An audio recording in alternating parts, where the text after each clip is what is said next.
ദൈവനാമം കൊടുക്കുന്നതായിട്ട് അനേകം പ്രതിബന്ധങ്ങളും പ്രതിസന്ധികളും ദൈവജനത്തെ ദൈവാരാധനയിൽ നിന്നും ദൈവത്തിൽ നിന്നും അകറ്റുന്നതായിട്ട് നമ്മുടെ മുമ്പിൽ ഉണ്ട്. പ്രാർത്ഥനയോടെ ശത്രു വയ്ക്കുന്ന തടസ്സങ്ങളെ അതിജീവിക്കാൻ നിശ്ചയമായിട്ടും നമുക്ക് കഴിയും. തൻ്റെ കുഞ്ഞുങ്ങൾ തൻ്റെ വചനത്താൽ പോഷിക്കപ്പെടണം, ഹൃദയങ്ങൾ ആശ്വസിക്കപ്പെടണം എന്നുള്ളത് ദൈവ നിശ്ചയമാണ്. ആഗ്രഹിക്കുന്ന ആത്മാക്കൾക്ക് സമൃദ്ധിയായി തൻ്റെ വചനവും പരിശുദ്ധാത്മാവും നൽകുന്ന കർത്താവിൻ്റെ സന്നിധിയിൽ നമുക്ക് മുട്ടുകുത്താം. അനുഗ്രഹീത മനസ്സുകൾ ദൈവ വചനത്തിലൂടെ നമുക്ക് എടുക്കുവാൻ കർത്താവ് നമ്മെ സഹായിക്കട്ടെ. അവിടുത്തെ നാമം വിശുദ്ധപ്പെടുമാറാകട്ടെ. ഇന്ന് ഞാൻ പ്രവചന വിരുദ്ധമായ ഒരു പുസ്തകം ദാനിയേൽ പ്രവചനം പ്രസംഗിക്കണമെന്നാണ് ദൈവത്തിൽ ആശ്രയിച്ചത്. എന്നാൽ അതിനു മുമ്പിൽ തടസ്സങ്ങളൊന്നുമില്ല. വഴിയിലുണ്ടായ ചില തടസ്സങ്ങളുടെ പേരിൽ ചില ആളുകൾക്കൊക്കെ എത്തിച്ചേരുവാനായിട്ട് പക്ഷേ താമസം വന്നേക്കാം. ചുരുങ്ങിയ സമയം കൊണ്ട് ഈ പുസ്തകം പരിചയപ്പെടുത്തുവാൻ പോലും കഴിയില്ല എന്ന് നിങ്ങൾക്കറിയാം. എന്നാൽ നിങ്ങൾ പ്രാർത്ഥനയോടെ ശ്രദ്ധയോടെ ഇരുന്നാൽ ഈ പുസ്തകത്തിലൂടെ ദൈവത്തിന്റെ ആത്മാവ് നിങ്ങളെ നയിക്കുമെന്ന് ഞാൻ വിശ്വസിക്കുകയാണ്, പ്രാർത്ഥിക്കുകയുമാണ്. നമുക്കറിയാം,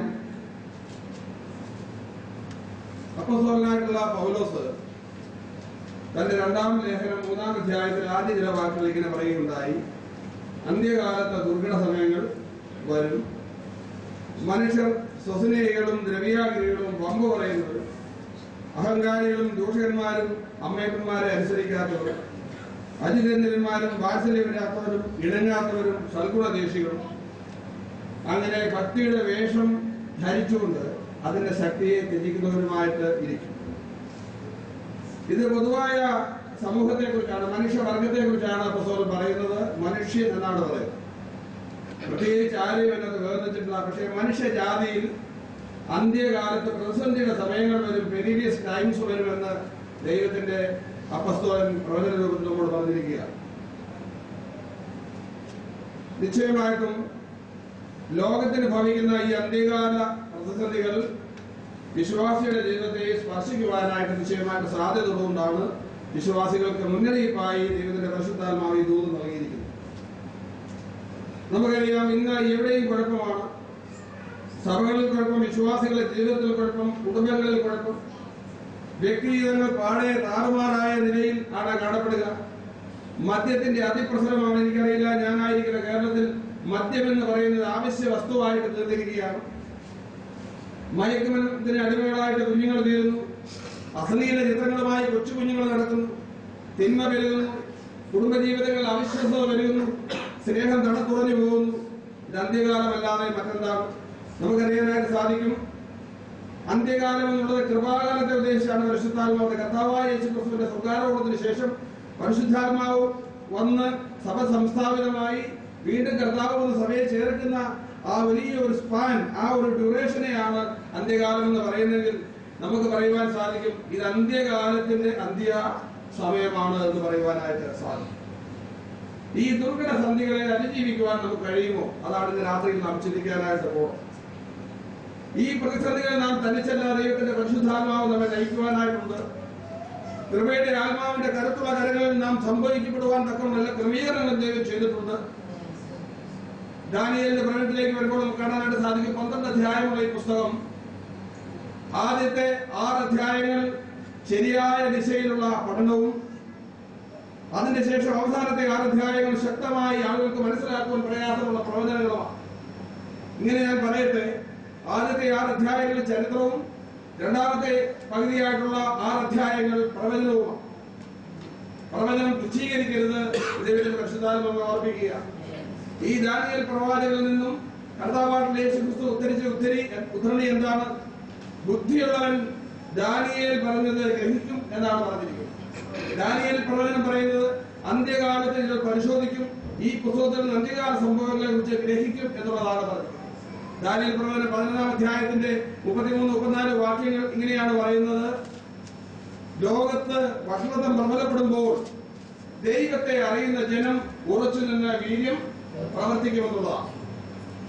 ഇവിടെ ദൈവത്തിന്റെ ആത്മാവ് നമ്മെ ധാരാളമായിട്ട് സഹായിക്കട്ടെ. ഈ ദാനിയേൽ പ്രവചനം ഈ ചുരുങ്ങിയ 3/4 മണിക്കൂർ സമയം കൊണ്ട് ദൈവത്തിന്റെ പരിശുദ്ധാത്മാവിലെ മെയിൻ ആയിട്ടുള്ള പ്രമാണങ്ങൾ, സത്യങ്ങൾ നമ്മുടെ ഹൃദയത്തിലേക്ക് പകരുവാനായിട്ട് ഇടയാകട്ടെ എന്ന് ഞാൻ പ്രാർത്ഥിക്കുക. ഈ പ്രവചനം നമുക്കറിയാം, ജെറൂസലേം നെബൂഖദ്നേസർ ചക്രവർത്തിയാൽ തച്ചുടച്ച് തകർക്കപ്പെട്ടതിനു ശേഷം രാജാവ് പിടിച്ചുകൊണ്ട് പോകപ്പെടുകയും രാജകുമാരന്മാർ രാജാവിന്റെ കൺമുമ്പിൽ വെച്ച് അരുങ്കൊല ചെയ്യപ്പെടുകയും രാജാവിന്റെ കണ്ണ് കുന്തമന കൊണ്ട് കുത്തിപ്പൊട്ടിച്ച് ബാബിലേക്ക് ചങ്ങലയിട്ട് കൊണ്ടുപോവുകയും ചെയ്യുന്ന ആ ഭയങ്കരമായ സമയം, ജെറൂസലേം പട്ടണം മുഴുവൻ തകർത്ത് തരിപ്പണമാക്കി പട്ടിണി 6 മാസം കിട്ടുന്ന ജനങ്ങൾ രോഗികളായി, ബലഹീനരായി, തകർന്നടിഞ്ഞ മനുഷ്യർ, വ്യക്തിജീവിതങ്ങളും കുടുംബജീവിതങ്ങളും തകർന്ന് ഇസ്രായേൽ ഒരു പറിച്ചു കീറപ്പെട്ട അവസ്ഥയിൽ ജെറൂസലേമിനെ നമ്മൾ കാണുകയാണ്. ഇസ്രായേൽ ഈ സമയത്താണ് നമുക്ക് അറിയാനായിട്ട് സാധിക്കുന്നത്. ഇങ്ങനെ പിടിച്ചുകൊണ്ട് പോയ ഈ 1-ാം അധ്യായത്തിലേക്കൊക്കെ വരുമ്പോൾ നമ്മൾ കാണുന്നത്, യഹോയാക്കലിന്റെ വാഴ്ചയുടെ 3-ാം ആണ്ടിൽ ബാബേൽ രാജാവായ നെബൂഖദ്നേസർ യെരൂശലേമിലേക്ക് വന്ന് അതിനെ നിരോധിച്ചു. 6 മാസം യെരൂശലേം പ്രതിരോധിച്ചു നിന്നു. അന്ന് പട്ടണങ്ങള് മതിൽ കെട്ടി അടച്ച്, വലിയ കോട്ടയുടെ മുകളിലാണ് പട്ടണം. കോട്ട കെട്ടി അടച്ചു കഴിഞ്ഞാൽ ആർക്കും കയറിക്കൂടാത്ത ഒരവസ്ഥയാണ്. പക്ഷേ നെബൂഖദ്നേസർ രാജാവ് വരുന്നത് യാദൃശ്ചികമായിട്ടുള്ള ഇസ്രായേൽ ജനത്തെ തച്ചുടച്ചു കളയുവാൻ, അവരുടെ പാപത്തിന് അവരെ ശിക്ഷിക്കുവാൻ, വിഗ്രഹാരാധനെ ശിക്ഷിക്കുവാനായി ദൈവം നെബൂഖദ്നേസർ രാജാവിനെ അയച്ചു എന്നാണ് ഈ പുസ്തകം നമ്മോട് പറഞ്ഞു. നോക്കുക, ഇവിടെ നമ്മൾ കാണുന്നത് 2-ാമത്തെ വാക്യത്തിൽ എന്താണ് കാണുന്നത്?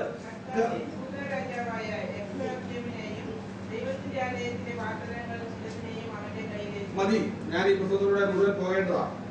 ഇവിടെ ഒരു വാക്ക് കണ്ടോ? ഇതാരാണ് അനുവദിച്ചത്? ദൈവം തെരഞ്ഞെടുത്ത ജനത്തെ കഠോരമായി ശിക്ഷിച്ച് താളടിയാക്കി കളയുവാൻ ദൈവം ചില സമയങ്ങളിൽ തീരുമാനിക്കും.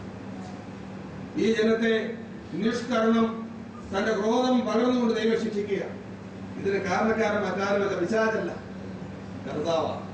കർത്താവ് തന്റെ ജനത്തെ അവരുടെ പാപത്തിൽ കഠിനമായി ശിക്ഷിക്കും എന്നുള്ളതാണ് ഈ ഭയങ്കരമായ ഈ നാശ ശിഷ്ടങ്ങൾക്കിടയിലൂടെ കടന്നു പോകുമ്പോൾ നമുക്ക് മനസ്സിലാക്കുവാനായിട്ട് കഴിയും. എന്നാൽ പാപം പെരുകി ശിക്ഷാവിധി വന്ന് ഈ ആളുകൾ പിടിച്ചുകൊണ്ട് ബാബേലിലോട്ട് പോയ സമയത്തും ദൈവം തനിക്കായി കൃപയാലുള്ള ഒരു ശേഷിപ്പിനെ എവിടെ സൂക്ഷിച്ചു? ദൈവജനത്തിന് നടുവിൽ സൂക്ഷിച്ചു. ഇവിടെ നമ്മൾ കാണുമ്പോൾ 4 ബാലന്മാരെ കാണുകയാണ്. അതിലൊരാൾ ആരാണ്? ദാനിയേൽ പ്രവാചകനാണ്. ദാനിയേൽ എന്ന വാക്കിന്റെ അർത്ഥം ദൈവം എന്റെ ന്യായാധിപൻ എന്നാണ്. ഗോഡ് ഈസ് മൈ ജഡ്ജ് എന്നാണ് ആ വാക്കിന്റെ അർത്ഥം. യഥാർത്ഥത്തിന്റെ മൂലഭാഷ അതിന്റെ അർത്ഥം അതാണ്. ഇവിടെ ഒരു വ്യക്തിയെ ചുറ്റിപ്പറ്റിയാണ് മുന്നോട്ട് സംഭവങ്ങൾ പോകും. 6 അധ്യായങ്ങൾ ഞാൻ പറഞ്ഞു ആ കാലത്തെ രാഷ്ട്രീയം അടങ്ങുന്ന ചരിത്രം. എന്നാൽ 6-ാം അധ്യായം കഴിഞ്ഞു കഴിയുമ്പോൾ 7-ാം അധ്യായം തൊട്ട് അന്ത്യകാലത്തേക്ക്, നാം ഇന്നിരിക്കുന്ന കാലത്തിനും ശേഷത്തേക്ക് നീളുന്ന പ്രവചന സത്യങ്ങളാണ് അതിൽ നമുക്ക് വായിക്കുവാനായിട്ട് കഴിയുന്നത്. നാം ഇന്ന് പ്രവചനം സംസാരിക്കാൻ നമുക്ക് സമയമില്ല. അതിലേക്കല്ല ഞാൻ നിങ്ങളെ ശ്രദ്ധ ക്ഷണിക്കുന്നത്. ഞാൻ ശ്രദ്ധിക്കുന്നത്, എല്ലാം പറിച്ചു കീറപ്പെട്ട ഈ സമയത്ത്, പ്രതികൂലങ്ങളുടെ നടുവിൽ, എല്ലാം തീർന്നുപോയി എന്ന് വിചാരിക്കുന്നതിന്റെ നടുവിലും പ്രതീക്ഷ ശേഷിപ്പിക്കുന്ന ഒരു ദൈവമാണ് നമ്മുടെ ദൈവം. നമ്മുടെ ജീവിതം പറിച്ചു കീറപ്പെട്ട സ്ഥിതിയിലാണ്, എല്ലാം താളടിയായ സ്ഥിതിയാണ്. ഒരുപക്ഷെ പാപത്തിന്റെ ശിക്ഷയാൽ നമ്മുടെ നിലം പരിചായി കിടക്കുന്ന ഒരവസ്ഥയായിപ്പോൾ അല്പമെങ്കിലും ജീവനോടെ ശേഷിപ്പിക്കും. അതൊരു മരമറ്റ് പോയാൽ അതിനെ കുറ്റി ശേഷിപ്പിക്കുമെന്ന് പറഞ്ഞതുപോലെ ശേഷിപ്പിക്കുന്ന ഒരു ദൈവത്തെയാണ് നാം ആരാധന. നമുക്ക് ഈ ദൈവത്തിന്റെ മുഖത്തേക്ക് നോക്കാം. ഇവിടെ താനും ശേഷിപ്പിനെ സൂക്ഷിക്കുക. 4 ബാലകന്മാരെ നമ്മളിവിടെ കാണുന്നു. അതിൽ പ്രധാനിയായ ദാനിയേലിനെ ഇവിടെ കാണുകയാണ്. ഈ സമയത്ത് ദൈവത്തിന്റെ എല്ലാ കാലത്തെയും വാഗ്ദത്തം പോലെ ദൈവത്തിന് വേണ്ടി നിൽക്കുവാൻ, നാശശിഷ്ടങ്ങൾക്കിടയിൽ നിൽക്കുവാൻ, ശത്രുവിന്റെ നടുവിൽ നിൽക്കുവാൻ, ശത്രു രാജ്യത്ത് നിൽക്കുവാൻ ഒരു യുവാവിനെ കർത്താവ് ഉയർത്തിയിരിക്കുക. അവന്റെ കൂടെ 3 കൂട്ടുകാർ. ഈ പ്രിയപ്പെട്ടവൻ അതിജീവിച്ചു. പ്രിയപ്പെട്ടവൻ, ഇവിടുത്തെ ചരിത്രം മുന്നോട്ട് നീങ്ങുകയാണ്. 4 മഹാരാജാക്കന്മാരെ മാനസാന്തരത്തിലൂടെ നടത്തി എന്ന് ഞാൻ വിശ്വസിക്കുകയാണ്. ഇപ്പോൾ ശരിക്കും ആ കാലഘട്ടത്തിലെ ഉഗ്ര പ്രതാപികളായ, ഒരു കാലത്തും ആരും കൈയാളിയിട്ടുള്ള അധികാരം കൈയാളിയിരുന്ന 4 ചക്രവർത്തിമാരുടെ ജീവിതത്തെ കഠിനമായി സ്വാധീനിച്ച് ദൈവത്തിലേക്ക് അവരെ ആനയിച്ച് ദൈവത്തെ കുറിച്ച് അവർ പുസ്തകങ്ങൾ എഴുതിയതുപോലെ അനേക പ്രവചന സത്യങ്ങൾ വരെ ഈ രാജാക്കന്മാർ, ജാതീയ രാജാക്കന്മാർ. ചില രാജാക്കന്മാർ ദേവാലയം പണിതു കൊടുത്തു. ചില രാജാക്കന്മാർ തന്റെ ജനത്തെ മാതൃരാജ്യത്തേക്ക് അയക്കുവാൻ വേണ്ടി മുൻകൈയെടുത്തു. അത്യുന്നതനായ ദൈവത്തെ ഈ രാജാക്കന്മാർ എല്ലാവരും ആരാധിച്ചു. ഞാൻ പറയട്ടെ, ഇന്നത്തെ ഭരണി അല്ലെങ്കിൽ ഈ ചുറ്റുപാടുകൾ രാഷ്ട്രീയ അസ്ഥിരത ഇങ്ങനെ ഒടികുത്തുകയാണ്. ഇവിടെ നമ്മുടെ ഹൃദയങ്ങളിൽ ഭീതിയ, ഒരുപക്ഷെ ഇന്നൊരു ഭീതിയുടെ ഒരു നാമ്പ് ആളുകൾ താമസിച്ചു വന്നതിന് പിന്നിൽ പോലും എന്ത് സംഭവിക്കും എന്നറിയാത്ത അനിശ്ചിതത്തിന്റെ നടുവിൽ നിന്നുകൊണ്ട് ഈ ദാനിയേലിനെ നാം ശ്രദ്ധിച്ചാൽ എന്തുകൊണ്ട് ഇങ്ങനെ അത്ഭുതകരമായിട്ട് ലോകത്തെ മാറ്റിമറിക്കുവാൻ ശിക്ഷയുടെയും തകർച്ചയുടെയും നടുവിൽ ഇവനെ എഴുന്നേൽപ്പിച്ചു എന്നുള്ളതാണ് എന്റെ ചിന്താവിഷയം. നിശ്ചയമായിട്ടും ഈ പ്രിയപ്പെട്ടവനെ കുറിച്ച് ഈ പുസ്തകത്തിൽ ചില അധ്യായങ്ങൾ പറയുന്ന ഒരു പേരുണ്ട്. ഞാൻ ചില സ്ഥലത്ത് കാണിക്കാം. ഏതാണ്ട് 9-ാം അധ്യായത്തിലേക്ക് വരുമ്പോൾ ഈ മനുഷ്യന് ദൈവം ഒരു പേരിട്ടു. നമുക്കറിയാം, ദാവീദിന് ഒരു പേരിട്ടു. എന്താണ് ആ പേര്? A man after my heart. എന്റെ ഹൃദയത്തിന് ബോധിച്ച പുരുഷനായി ഇശായിയുടെ മകനായ ദാവീദിനെ ഞാൻ കണ്ടു. മറ്റൊരു പേര്, ഇവിടുത്തെ പേര് നിങ്ങൾ നോക്കി, 23-ാം വാക്യം 9:23 ദൈവമിട്ട പേരുണ്ട്, ദാനിയേലിന്റെ പേര്. മതി. എന്താണ് അവിടെ പറഞ്ഞിരിക്കുന്നത്? നീ പ്രിയനല്ല. പിന്നെ വീണ്ടും വായിക്കാം 10-ാം അധ്യായത്തിന്റെ 19-ാം വാക്യം. മതി. എന്താ വിളിച്ചിരിക്കുന്നത്? ഏറ്റവും പ്രിയ പുരുഷ. എന്റെ പ്രിയപ്പെട്ടവരെ, ഈ പേര് വേറാരുമല്ല ഇദ്ദേഹത്തെ വിളിച്ചിരിക്കുന്നത്. ആരാണ് വിളിച്ചിരിക്കുന്നത്? സ്വർഗത്തിലെ മഹോന്നതനായ സർവശക്തനായ ദൈവം ഒരു യുവാവിനെ വിളിച്ചിരിക്കുകയാണ്. ദൈവത്തിന്റെ ഏറ്റവും പ്രിയ പുരുഷ. ഇന്ന് രാത്രിയിൽ ഞാൻ ദൈവത്തോട് പറയുകയാണ്, ഇവിടെ ഇരിക്കുന്ന പ്രിയ സ്നേഹിതരെ, പുരുഷന്മാരാകട്ടെ, സ്ത്രീകളാകട്ടെ, കുട്ടികളാകട്ടെ, നിങ്ങൾക്ക് ഇന്ന് ആ പേര് ചാർത്തപ്പെടുവാൻ അവസരം എന്ന് പറഞ്ഞാൽ ഞാൻ വിചാരിക്കുന്നു ഇതൊരു കോൺഗ്രിഗേഷനാണ്. ഇവിടെ ഒരു പക്ഷേ 10-100 പേര് കാണാം. അതിൽ ഏറ്റവും പ്രിയ പുരുഷനായ എത്ര പേർക്കേ പറ്റൂ? നമ്മുടെ കണക്കും പ്രകാരമാണെങ്കിൽ ഏറ്റവും ദ മോസ്റ്റ് അല്ലെ ഹോളിയസ്റ്റ് അല്ലെ എന്നൊക്കെ പറയുന്ന രീതിയിൽ നമ്മൾ സൂപ്പർലേറ്റീവ് ഡിഗ്രിയിൽ പറഞ്ഞാൽ എത്ര പേർക്കേ പറ്റൂ? ഒരാൾക്കേ പറ്റൂ. പക്ഷെ സ്വർഗത്തിലെ ദൈവത്തിന്റെ പ്രത്യേകത എല്ലാവരെയും സൂപ്പർലേറ്റീവ് ഡിഗ്രിയിൽ കാണുവാൻ ആഗ്രഹിക്കുകയും അങ്ങനെ ആക്കി മാറ്റുകയും ചെയ്യുന്ന ദൈവം. നിങ്ങൾക്ക് ഏറ്റവും പ്രിയ പുരുഷനായി തീരുമാനമായിട്ട് കഴിയും. ഞാൻ രണ്ട് ലളിത പാഠങ്ങൾ ഈ പ്രിയപ്പെട്ട ദാനിയേലിൽ നിന്ന് തരികയാണ്. എഴുതുന്നവർക്ക് എഴുതാം. 2 സ്മോൾ ലെസൺസ് അല്ലെ ലിറ്റിൽ ലെസൺസ്, ചെറിയ 2 പാഠങ്ങൾ ദാനിയേലിൽ നിന്ന് പഠിക്കാം. അതാണ് ഇവരെ വലിയവനാക്കിയതും ദൈവത്തിന്റെ ഏറ്റവും പ്രിയ പുരുഷനായിട്ട് മാറ്റിയത്. നിങ്ങൾക്കും അങ്ങനെ ആകുവാൻ നിശ്ചയമായിട്ടും ഈ വേദ പഠനത്തിന് ശേഷം നിങ്ങൾക്ക് കഴിയും. ദൈവത്തിന്റെ ആത്മാവ് തന്നെ പലപ്പോഴും നിങ്ങളെ സഹായിക്കട്ടെ എന്ന് ഞാൻ പ്രാർത്ഥിക്കാം. ഈ പ്രിയ ദാനിയേൽ കണ്ട അവൻ നമുക്ക് പഠിച്ചെടുക്കാവുന്ന ഒന്നാമത്തെ ലളിതപാഠം, ദൈവവചനത്തിൽ വിട്ടുവീഴ്ച ചെയ്യാതിരിക്കും. ഞാനത് കാണിച്ചു തരാം. വിട്ടുവീഴ്ച ചെയ്യാതിരിക്കുന്നത് എങ്ങനെയാണ് ഈ പുസ്തകത്തിൽ തന്നെ കാണിച്ചു തരാം. ദൈവവചനത്തിൽ വിട്ടുവീഴ്ചകൾ ചെയ്യാതിരിക്കും. ശ്രദ്ധിക്കുക, നിങ്ങൾ എന്നെ ശ്രദ്ധിക്കുക. ഇത് ഞാൻ സംസാരിക്കുന്നതാണോ ദൈവം സംസാരിക്കുന്നതാണോ എന്ന് ആദ്യമേ നിങ്ങൾ തിരിച്ചറിയണം. ഈ പുസ്തകത്തിലേക്ക് നോക്കുക. ഞാൻ ആദ്യമായിട്ട് പറയാനായിട്ട് ആഗ്രഹിക്കുന്ന കാര്യം, അതിന് 3 പടികൾ താൻ കണ്ടു. 3 പടികൾ. ദൈവവചനത്തിൽ വിട്ടുവീഴ്ച ചെയ്യാതിരിക്കാൻ താൻ എന്ത് ചെയ്തു? 1, 2, 3. മൂന്നാമത്തെ സ്റ്റെപ്പിൽ വന്നപ്പോൾ താൻ ദൈവവചനത്തെ അതിന്റെ അർത്ഥത്തിൽ ഗ്രഹിച്ച് ആസ്വദിച്ച് ജീവിക്കുന്ന വ്യക്തിയായിട്ട് മാറി. ആ പടികൾ നിങ്ങൾക്ക് കാണിച്ചു തരാം. ഒന്നാമത് താൻ എന്ത് ചെയ്തു? ഒരു തീരുമാനമെടുത്തു. ദൈവത്തിന്റെ വചനത്തിന് വിരോധമായ ഒരു വള്ളിയോ പുള്ളിയോ എന്റെ ജീവിതത്തിൽ ഉണ്ടാകുകയും അവൻ ചെയ്യരുത് എന്ന് പറഞ്ഞിരിക്കുന്ന കാര്യങ്ങൾ ഞാൻ ചെയ്യുകയില്ല, അവൻ ചെയ്യണം എന്ന് പറഞ്ഞിരിക്കുന്ന കാര്യങ്ങൾ ഞാൻ നിശ്ചയമായിട്ടും ചെയ്യുമെന്ന് അവൻ തീരുമാനം. 1-ാം അധ്യായത്തിന്റെ 8-ാം വാക്യം വായിക്കും.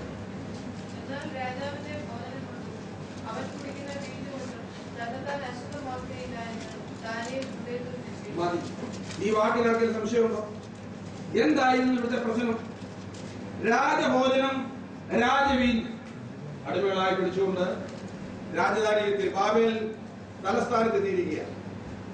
അവിടെ എന്തിനായിട്ടാണ് ഈ രാജാവിനെ കൊണ്ടുപോയത്? നമുക്ക് മുകളിൽ വായിക്കുവാനായിട്ട് കഴിയും. നിങ്ങൾ നോക്കാം എന്തിനായിട്ടാണ് വായിച്ചത്.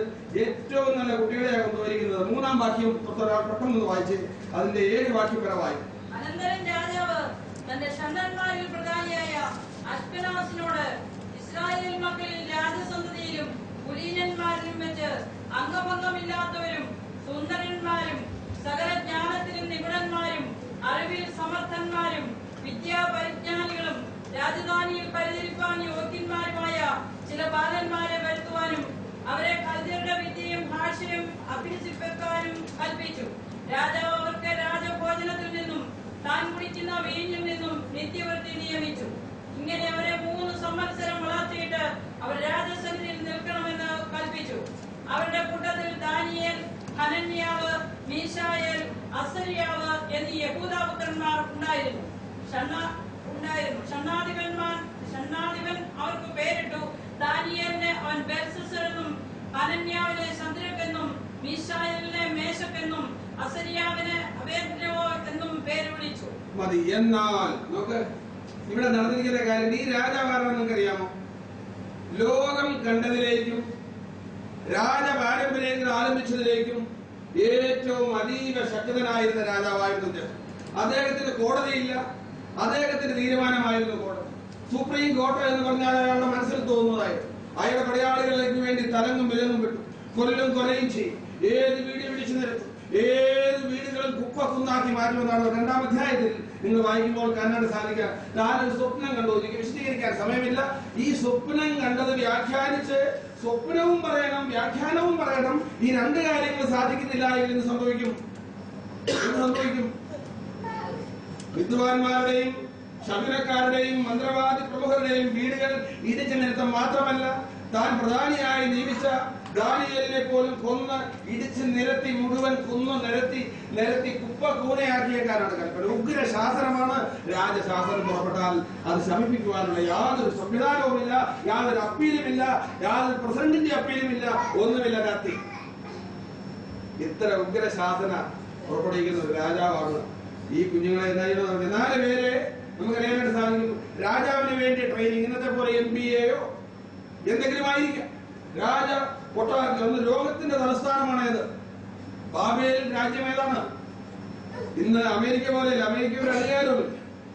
നെബുക്കദ്നേസറിന്റെ അധികാരം നോക്കിയാൽ അമേരിക്കയ്ക്ക് ഒരു ചെറിയ വില്ലേജിന്റെ അധികാരം പോലും ഉണ്ടോ? പ്രസിഡന്റ് തീരുമാനിക്കുന്നത് വേണ്ടാന്ന് കോൺഗ്രസ് വയ്ക്കും. ഡെമോക്രാറ്റിക് പാർട്ടി തീരുമാനിക്കുന്നതിന് റിപ്പബ്ലിക്കൻ പാർട്ടി. ഇനി അമേരിക്ക തീരുമാനിച്ചാലും രാഷ്ട്രീയ സഖ്യത്തിൽപ്പെട്ട രാജ്യങ്ങൾ നിങ്ങൾക്കറിയാമോ? ഇതൊന്നും അല്ലെങ്കിൽ അതിനെതിരെ വിപ്ലവം കുറയും. ലോക മനസാക്ഷി എല്ലാത്തിനും ഒരു തീരുമാനത്തില്ലേ? നിങ്ങൾക്ക് മനസ്സിലായോ? അതുകൊണ്ട് അമേരിക്കയ്ക്ക് അധികാരം. പക്ഷെ ഇത് ഒരു വിചാരം മനസ്സിൽ വന്നാൽ അത് മാറ്റുവാൻ യാതൊരു പോകഴിയും ഇല്ലാത്തൊരു കാലമാണ്. ഈ കാലത്ത് ഈ തീരുമാനം ആരെടുത്തിരിക്കുക? എന്ത് തീരുമാനം എടുത്തത്? ഈ 4 പേരെ രാജകൊട്ടാരത്തിൽ രാജാവിന് യോജിച്ച പേരിട്ട് ഇവരുടെ പേര് മാറ്റി രാജാവിന്റെ ഭക്ഷണം, ഭോജനവും രാജാവിന്റെ പാനീയവും കുടിപ്പിക്കാം. ഇതിന്റെ അർത്ഥം എന്താണെന്ന് അറിയാമോ? നിസ്സാരമുള്ളതിന്റെ പേരുകൾക്ക് ഇസ്രായേലിൽ അർത്ഥമുണ്ടായി. നിങ്ങൾക്കറിയാമോ? ദാനിയേൽ എന്ന് പറയുന്ന പേരാണ് ആ യുവാവിന്റെ. ഒരു കുലീന യഹൂദ കുടുംബത്തിൽ ദൈവത്തിന്റെ സത്യങ്ങൾ അഭ്യസിച്ചു വളർന്ന ഒരു കോമളനായ യുവാവായിരുന്നു ദാനിയേൽ. തന്റെ പേര് ദൈവത്തിന്റെ ന്യായാധിപനാണ്. തന്റെ ജീവിത വഴികളിൽ തന്റെ ദൈവം നടത്തുന്ന വഴിയെ നടന്ന ഇടത്തോട്ടോ വലത്തോട്ടോ തിരിയുവാൻ പരിശീലനം ലഭിച്ച് ഭക്തരായ ഒരു യുവാവായി വളർന്ന ഈ കുഞ്ഞിന്റെ പേര് നേരെ മാറ്റുക. രാജാവിന്റെ അമ്മ മാഡു ദേവത നിന്റെ നീതി നടത്തുമെന്ന ആശയം വരുന്ന ഒരു പേരാണ് മാറ്റിയിരിക്കുന്നത്. ദാനിയേൽ, ദാൻ എന്ന് പറഞ്ഞാൽ ജഡ്ജി എന്നാണ്. ദാനിയേൽ എന്റെ ദൈവത്തിന്റെ ദൈവം എന്റെ ന്യായാധിപൻ. ആ പേര് മാറ്റുന്നത് കുറഞ്ഞാതി പേര്, അതും ഒരു വിഗ്രഹാരാധനയോട് ബന്ധപ്പെട്ട ഒരു പേരാക്കിട്ടു ദാനിയേൽ. നിങ്ങൾക്കറിയാൻ വേണ്ട കാര്യം 4 പേർക്കും പിന്നെ അദ്ദേഹത്തിന്റെ കൂട്ടുകാരായിരുന്ന ശദ്രക്, മേശക്, അബേദ്നെഗോ എന്ന് പറയുന്ന 3 പേരുടെ പേരും ഇതെല്ലാം പറയാൻ എനിക്ക് സമയമില്ല. അതൊക്കെ സൂര്യ ആരാധനയെ സംബന്ധിച്ചും ബാലിന്റെ ആരാധനയെ സംബന്ധിച്ചുള്ള പേരാണ്. ആ പേര് എല്ലാ പേരും മാറ്റി. ഇസ്രായേലിന്റെ ദൈവത്തിന്റെ പേരോട് ചേർത്ത് ഒരു പേര് എന്ന് പറഞ്ഞാൽ അതിന്റെ അർത്ഥം ദൈവജനത്തിലെ വിദ്യാഭിവൃദ്ധി എന്നാണ് മനസ്സിലാക്കാറുണ്ട്. നിങ്ങൾക്ക് മനസ്സിലായോ? ആ പേരിലെല്ലാം ഒരു സീലടിക്കുന്ന പോലെയാണ്. ഒരു ഡോക്യുമെന്റ് നമുക്കറിയാം, ഡോക്കി മാക്സോ എന്ന് ഗ്രീക്കിൽ പറയും. എന്താണെന്ന് ചോദിച്ചാൽ ടെസ്റ്റ് ആൻഡ് പ്രൂവ്. ഒരു സാധനം പുറത്തേക്ക് വിടണമെങ്കിൽ നിങ്ങൾക്കറിയാമോ? ടെസ്റ്റ് അടിക്കുകയില്ലേ? നിങ്ങൾക്കറിയാം, ഒരു കമ്പനി ഔട്ട്ലെറ്റിലേക്ക് പോകുന്ന ഒരു സാധനം എന്ത് ചെയ്യും? Tested okay. അതാണ് ഡോക്കി മാക്സോ. ഈ പേരിൽ എല്ലാ അർത്ഥവും ദൈവത്തിന്റെ പരിശുദ്ധാത്മാവ് ഓർമ്മിപ്പിക്കുകയാണ്. ആ പേര് മാറ്റി ലോകത്തിനിണങ്ങുന്ന ഒരു പേര്. പിന്നീട് എന്താണ് പറഞ്ഞിരിക്കുന്നത്? അന്യദേവന്മാരുടെ നാമം എടുക്കുന്നവരുടെ വേദനകൾ. മനസ്സിലായോ?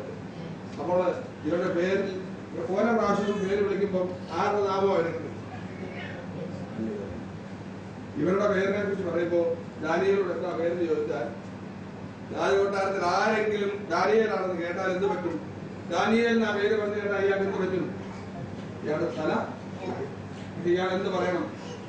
ആരാണ് നീ എന്ന് ചോദിച്ചാൽ ഞാൻ ബെൽഷസ്സർ എന്ന് പറഞ്ഞാൽ പുറജാതി ദേവന്റെ കൽദേരുടെ ദൈവത്തിന്റെ ദാസൻ എന്നുള്ള പേര്.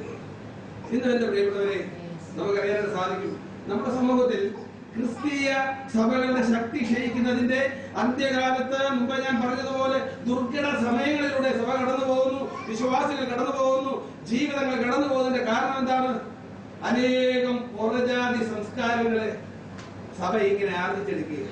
ലോകത്തോട് ഇടകലർന്ന് സഭ പോവുകയാണ്. എല്ലാ കാലത്തും സഭയുടെ തകർച്ചയ്ക്ക് കാരണം ലോകത്തോട് ഇടകലശി പോകുക. ഇതാര് ചെയ്തത്? ഞാൻ പറയാം, ശക്തനായ നെബൂഖദ്നേസർ അന്ന് പിശാചിന്റെ പ്രതിയാണ് നിൽക്കുക.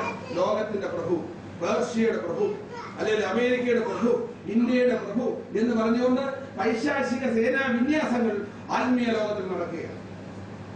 പേരുമൊക്കെ ചാർത്തി, ഭാവമൊക്കെ മാറ്റി, അതിന്റെ കൂടുതൽ ആഹാര പദാർത്ഥങ്ങൾ മാറ്റി. ദൈവത്തിന്റെ ന്യായപ്രമാണം, മോശയുടെ ന്യായപ്രമാണത്തിൽ പറയുന്ന പ്രമാണങ്ങൾക്കും ചട്ടങ്ങൾക്കും നിരക്കാത്ത, രക്തം വാർന്നു പോകാത്ത മാംസം കഴിക്കാൻ പാടില്ല, പന്നിമാംസം കഴിക്കാൻ പാടില്ല, കുതിര അശുദ്ധ ജന്തുവാണ്. പക്ഷെ ഇതെല്ലാം രക്തത്തോടുകൂടി കഴിക്കണമായിരുന്നു. എവിടെ വെച്ച്? രാജധാനിയിലെ മാംസം ഇങ്ങനെയുള്ള മാംസമാണ്. ലഹരി കൂടിയ വനത്തിലെ വീഞ്ഞ് തൊടുവാനായിട്ട് അനുവാദമില്ല. ദൈവത്തിനായിട്ട് വിശദീകരിക്കപ്പെട്ട കുഞ്ഞുങ്ങൾ അന്നത്തെ നിയമം. പക്ഷെ ഇതെല്ലാം കഴിക്കണം എന്ന് ഉഗ്ര ശാസന. ഈ ശാസനയെ അതിജീവിക്കുവാൻ സാധിക്കുവാൻ നിങ്ങൾ സാധിക്കും. ഈ ലോകത്തോട് ചേർന്ന് പോയാൽ ഞാൻ ചോദിക്കാം, അനേകം ഞാൻ പറയുന്ന കാര്യങ്ങൾക്ക് ദൈവത്തിന്റെ പെർമിഷൻ ഉണ്ടായിരിക്കും. ഞാനിവിടെ നിൽക്കുന്ന പേഴ്സണൽ പറയാൻ, ബാക്കി അനുവാദം നിങ്ങൾ ദൈവത്തിൽ നിന്നാണ് വാങ്ങിച്ചത്. ചില കാര്യങ്ങൾ ഞാനിങ്ങനെ പറഞ്ഞു പോകും, നിങ്ങൾ ക്ഷമിക്കുക. നിശ്ചയമായിട്ടും അത് പറയാൻ ദൈവം എന്നെ ചോദ്യപ്പെടുത്തിയാൽ എനിക്ക് പറയാതിരിക്കുവാനായിട്ട്. ദൈവവചന പ്രമാണം അനുസരിച്ചാണെങ്കിൽ നമ്മൾ എന്ത് ചെയ്യണം? പരിണാമവാദം പഠിപ്പിക്കുന്ന സ്കൂളിൽ നമ്മുടെ കുഞ്ഞുങ്ങളെ വിടാൻ പറ്റില്ല. എന്റെ മോൻ പഠിക്കുന്നത് പരിണാമവാദം പഠിക്കുന്ന സ്കൂളാണ്, ഞാനിവിടെ പ്രസംഗിക്കുക. നിശ്ചയമായിട്ടും ഞാൻ കോംപ്രമൈസ് ആ ഏരിയയിൽ ചെയ്തിരിക്കുന്നത്. ഞാൻ എന്നെ കുറിച്ച് പറഞ്ഞാൽ കുഴപ്പമില്ല. പരിണാമവാദം ശരിയാണ് എന്ന് കുഞ്ഞുങ്ങളെ ഹൃദയത്തിൽ അടിച്ചേൽപ്പിക്കുക. ഞാൻ പറയട്ടെ, ബയോളജി പുസ്തകം വായിക്കുമ്പോൾ ഒരു ചിന്ന പാഠം മാത്രമാണ് എന്ത് ഏത് ഈ പരിണാമം. പക്ഷേ സ്കൂളുകളിലെയും കാമ്പസിലെയും സംസാരം കേട്ടാൽ ഇതുകൊണ്ട് വലിയ ആന കാര്യമാണ്. എന്തായാലും പിന്നെ ആരാണ്? ഞാൻ ആരെയാണ് ആ പേര് വിളിക്കുന്നത്? ഇതിന്റെ പിന്നിൽ നിൽക്കുന്ന ആരായാലും ആ പേര് പറയുന്നത് ഉഗ്ര ശാസനമാണ്. ഇത് പഠിക്കാതെ ലക്ഷ്യം. ഇതിനെക്കുറിച്ച് സിംപോസിയമാണ്, സെമിനാറുകളാണ്, ചർച്ചകളാണ്. എന്തോ ഒരു പ്രശ്നം. എന്തിനാണിത്? എന്റെ മോനോട് ചോദിച്ചു, ഡാഡി, പരിണാമത്തിലൂടെ ദൈവം സൃഷ്ടിച്ചു എന്ന് വിശ്വസിക്കുന്നതിൽ എന്തെങ്കിലും അപാകതയുണ്ടോ? അങ്ങനെ നമുക്ക് വിശ്വസിച്ചു. ദൈവത്തിന് മഹത്വം കളയണ്ട. അത് അല്പം മദ്യം കഴിച്ചുകൂടെ ഒരു ദിവസത്തേക്കല്ല ഉള്ളൂ എന്ന് ചോദിക്കുന്ന പോലെയാണ് എനിക്ക് ഫീൽ ചെയ്തത്. പക്ഷെ ഞാൻ നിസ്സഹായനാണ്. അവിടെയാണ് എന്റെ കോംപ്രമൈസ്. അതുപോലെ അനേക വേദികൾ, വസ്ത്രധാരണത്തിന്റെ കാര്യത്തിൽ, ജീവിത ശൈലിയുടെ കാര്യത്തിൽ, സമ്പത്തിനോടുള്ള മനോഭാവത്തിന്റെ കാര്യത്തിൽ, കുടുംബ ബന്ധങ്ങളോടുള്ള വിശ്വസ്തയുടെ കാര്യത്തിൽ കോംപ്രമൈസസ് എവിടെയും കോംപ്രമൈസസ് ആണ്. പ്രിയപ്പെട്ടവരെ, എന്റെ പ്രിയനാകുവാൻ നമുക്ക് തടസ്സം ഇല്ല. ഈ പ്രിയപ്പെട്ടവൻ എന്ത് ചെയ്യും? എങ്ങനെ സാധിക്കും? നമുക്ക് നോക്കാം. ദാനിയേലിലേക്ക് നോക്കാം. ദാനിയേൽ രാജാവിന്റെ കൽപ്പന ഉഗ്രമാണ്, കടുത്ത ശാസനയാണ്, തല പോകുന്ന വിഷയമാണ്. പക്ഷേ തനിക്കറിയാം, ഈ രാജാവിന് മേളിൽ രാജാവ്, അതാണ് എന്റെ പിതാവും മാതാവും ഇരിക്കുന്ന പേര്. ദൈവം, ഈ ദൈവം ജീവിക്കുക, അത്യുന്നതനായ ദൈവം ജീവിക്കുന്നു, അവൻ സർവഭൂമിയിലും വാഴുന്നു എന്നവൻ വിചാരിച്ചു. സാഹചര്യങ്ങൾ പ്രതികൂലമാകുമ്പോൾ ബുദ്ധിയിലും ജ്ഞാനത്തിലും സുഹൃത്തുക്കളുടെ സഹായത്തിലും ആശ്രയിക്കുക. സഹായിക്കാൻ കൈ കുറുകിപ്പോയിട്ടില്ലാത്ത കരുത്തനായ, സകലത്തെയും ചമച്ച രാജാക്കന്മാരുടെ ഹൃദയം കയ്യിൽ നീർത്തോട് പോലെ ഇരിക്കുന്ന ദൈവം ജീവിക്കുന്നു എന്നുള്ള കാര്യം വിസ്മരിക്കരുത്. പ്രതിസന്ധികളുടെ മടിയിൽ പതരുത്. ദാനിയേലിൽ ഒന്നാമത്തെ പാടരുത്. അവൻ കോംപ്രമൈസ് ചെയ്യില്ലാത്ത തീരുമാനിച്ചു. എങ്ങനെ? ഒന്നാമത് അവൻ ചെയ്ത് അവൻ ഹൃദയത്തിൽ നിശ്ചയിച്ചു. നിങ്ങളോട് ഞാൻ പറയുക, പ്രൊഫഷൻ എന്താണ്? ഒരു തീരുമാനം വിശുദ്ധിയെ സംബന്ധിക്കുന്ന, ദൈവത്തെ പ്രസാദിപ്പിക്കുന്ന ഒരു തീരുമാനം എവിടെയാണ് ആവിർഭവിക്കുന്നത്? ഞാനത് ചെയ്യുകയും ചെയ്യണമെന്നുള്ള ആഗ്രഹം മനസ്സിൽ കിടന്ന് തുള്ളുക. പക്ഷേ നിങ്ങൾക്കറിയാമോ ഇതെവിടെയാ സംഭവിക്കുന്നത്? അതുകൊണ്ടാണ് പുതിയ അപ്പോസ്തലനായ പൗലോസ് പറയുന്നത്, നന്മയും പ്രസാദവും പൂർണ്ണതയിലുള്ള ദൈവഹിതം ഇന്നത് എന്ന് തിരിച്ചറിയേണ്ടതിന് മനസ്സ് പുതുക്കി രൂപാന്തരം. അതിനായിട്ടുള്ള മനസ്സ് പുതുക്കുന്നത്. ഞാൻ അതിനായിട്ട് കൈവരണം.